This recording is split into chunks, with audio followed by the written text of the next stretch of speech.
She smiled when she fired me. Smiled. Like she couldn't wait to pull the trigger. But 6 months later, she was the one packing her desk in shame, after blowing 10 times her budget, getting humiliated by the chancellor, and losing everything. And I was sipping a cocktail in Bali, paid in full, with 15 months of revenge cash. If you've ever been underestimated, used, or blindsided by a petty manager on a power trip, this one's for you. Hit that like button, subscribe, and buckle up for a revenge story so satisfying, you'll want to replay it twice. Let me take you back to the early 2010s, before YouTube was the giant it is now, before video editing was democratized by sleek apps, and back when one person with a camera was considered an entire production team. I had just landed a job as a content creator for a university that wanted to modernize their image. They had a dream of going viral, of establishing a presence on YouTube, of being ahead of the curve. What they didn't have was a clue. The offer? Around $2,200 a month. Not glamorous, but back then, that was acceptable for a starting gig, especially for something creative. And honestly, I was excited. Naively excited. But that excitement lasted exactly 2 days. That's when my manager, a woman I'll call Karen because honestly, she earned it, dropped a bomb on me. Your KPI will be 85 videos. Between 3 to 10 minutes each. Delivered within 52 weeks. Let that sink in. 85 fully produced videos. In a year. By myself. Script writing, filming, casting, directing, editing, music composing, you name it. Oh, and I had to do it on my own equipment because theirs was ancient. We're talking dusty camcorders and PCs that cried when you open Chrome. I blinked at her. That's not humanly possible. She smiled.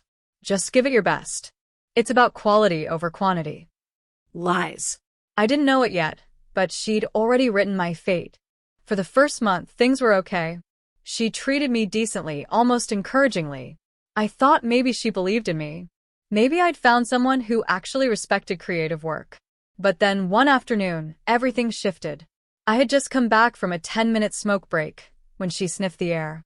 Her nose crinkled like she'd smelled burning garbage. You smoke? She asked, disgust thick in her voice. I nodded. That's all it took.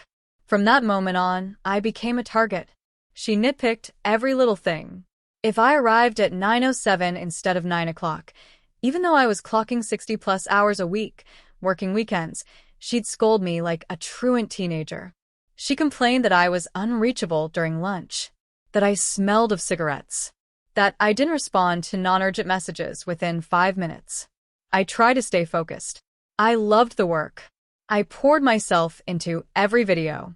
And it paid off. Views were skyrocketing. Our YouTube channel had never seen numbers like this before. But none of it mattered. At month 5, I was called into the director's office. Karen was already seated. Her expression? Pure smugness cloaked in concern. The director looked at me like a disappointed parent. I'm hearing your output is behind schedule. It's mid-year, and you've only delivered 30 videos. I felt my stomach drop. I've been working over 60 hours a week.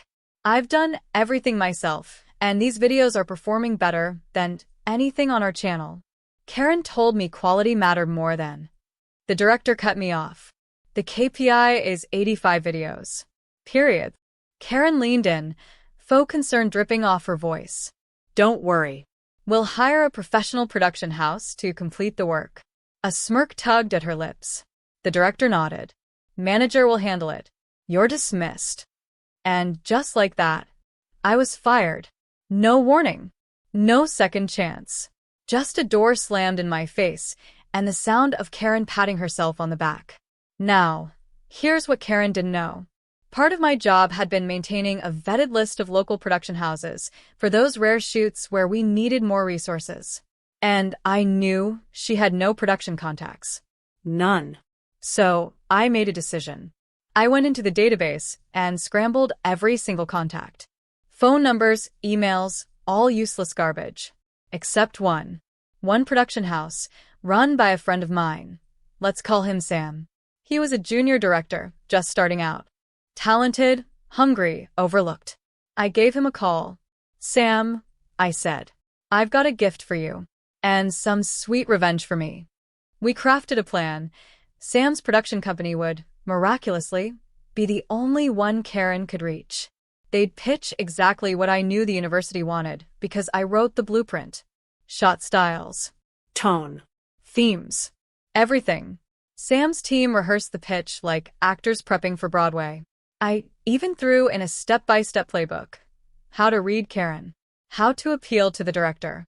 Which buzzwords to use. They nailed it.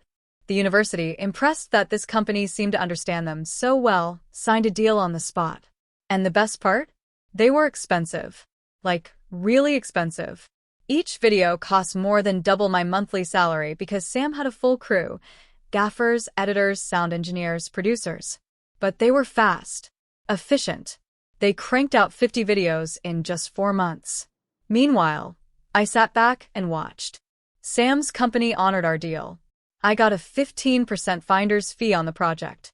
Do the math. That was 15 months of salary just to sit back and enjoy the show. I used it to take a well-earned vacation and booked myself into a film school overseas. That should have been the end of the story. But karma wasn't done yet. I was lounging in a villa in Bali, cocktail in hand, when I got a call from a former colleague. The same one who had face-bombed the day Karen found out I smoked. She was laughing so hard she could barely talk. Karen's been fired, she choked out. And the director? The chancellor ripped her apart in front of everyone. You see, the content creation project, the one I was originally hired for, had a budget equal to just 1.5 years of my salary. Karen, in her ego-driven desperation to prove she could complete the project without me, had approved production costs that exceeded that budget by over 10 times. She never got it approved. She didn't even run it past the director. She just signed the checks, thinking no one would notice until it was too late. And by the time the chancellor found out, it was too late. Karen was fired. The director was publicly humiliated. And I was sipping a drink in paradise, enrolled in a respected film school, funded by their arrogance. Sometimes, revenge doesn't need yelling, or screaming, or chaos. Sometimes, the sweetest revenge is letting someone dig their own grave while you hand them the shovel with a smile. And in my case, that shovel was a perfect pitch deck and a very expensive invoice. If that story gave you chills, hit that like button and drop a comment telling us the pettiest reason a boss ever came after you. And hey, subscribe for more real stories of epic revenge, karma served ice cold, and underdogs getting the last laugh.